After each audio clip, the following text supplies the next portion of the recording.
I am finally back from EVO. What an unbelievable trip that was. I had so much fun being there, being with the family that is the FGC, and I've kind of lost my voice from all the yelling that I've done this weekend, you know, especially after that reveal trailer. We got Reptile, we got Ashrah, and we got Havik. So I apologize in advance if my voice doesn't sound the best. But we got that gameplay trailer with 3 new reveals, and there's actually tons of stuff that a lot of people have missed, and I wanted to go over that here in today's video. So let's get things started. Of course, the trailer starts off with demonetization. I cannot show you exactly how it starts off, but we're in this dungeon. It's all grimy and gross, and we can actually see the reveal immediately of Reptile. And Reptile is one of the good guys in this game, so another one of those characters that's had their roles reversed. And I honestly think that that's really cool. I love that, you know, characters like Reptile or, of course, Garrus, who we just saw recently revealed, are now working with the good guys this time around. And Reptile very much fits the bill of the trailer's title. It's called The Banished, and while he explains that because of the fact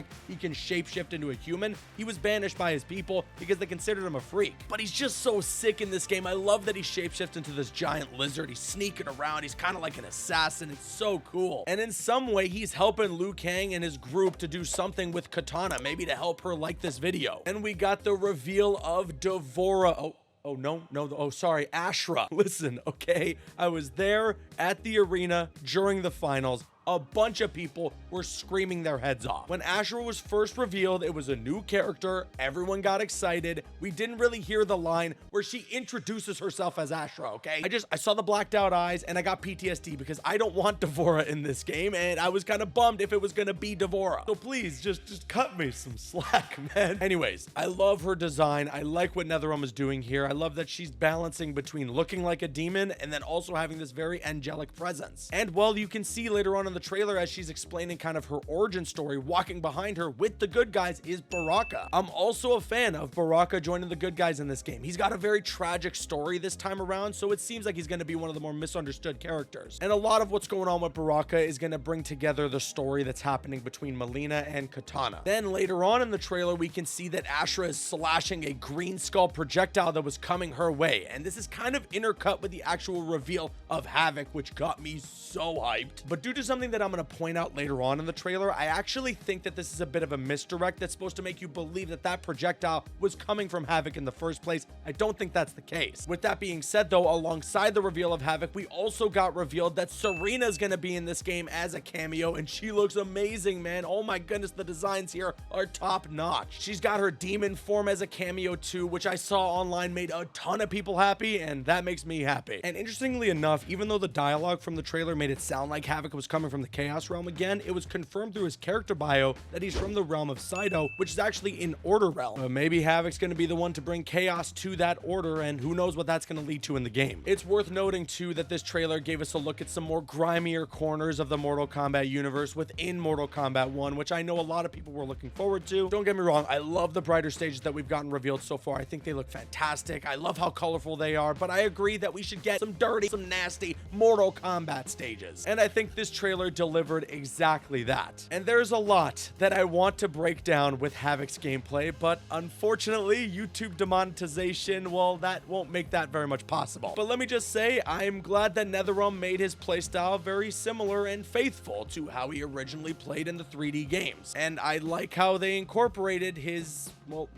flexibility, you know? Seriously though, I was almost more excited for the Havik reveal than I was for Reptile. I'm so glad that guy is back. Following that Havik gameplay though, we got a shot of Reptile landing down just after he watched the Caboose video and hit that subscribe button and turn on the notifications. And it looks like this sequence takes place during the same time that we saw earlier on in the trailer when Reptile was initially revealed. So clearly there's this big heist going on. Something's happening. They're trying to help Katana, and while she ends up wanting to fight Reptile, and we can see that clearly from the dialogue between the two, Reptile says, "Hey, you misunderstand my intentions." "You misread my intentions, princess." But what's most important here is during that moment when Reptile lands down, you can actually see Ashrah is in a new costume and she's got the hat. The question just becomes whether or not things like that are going to be gear related, or if we're just going to go back to alternate skins in this game. I wouldn't mind the gear. I just, of course, agree that we should have it be way less grindy, but I also wouldn't mind if they just want to simplify it and go back to alternate suits this time around. But what's even more key see during this specific moment is the person who's in the background sitting down slumped over. If you zoom in right at the moment when Reptile first lands down, you can see the person sitting there has some tattoos on his arm. And while you can see those tattoos even more clear when Reptile goes invisible and you can see the person slumped over sitting in the background. And these tattoos match up perfectly with that of Quan Chi, who we've seen already revealed from the Combat Pack trailer for the game. So as I was saying earlier, we saw Ashrah trying to deflect some green skull projectiles coming at her, and we all know that Quan Chi's the guy who shoots those kinds of projectiles. So in some way, shape, or form,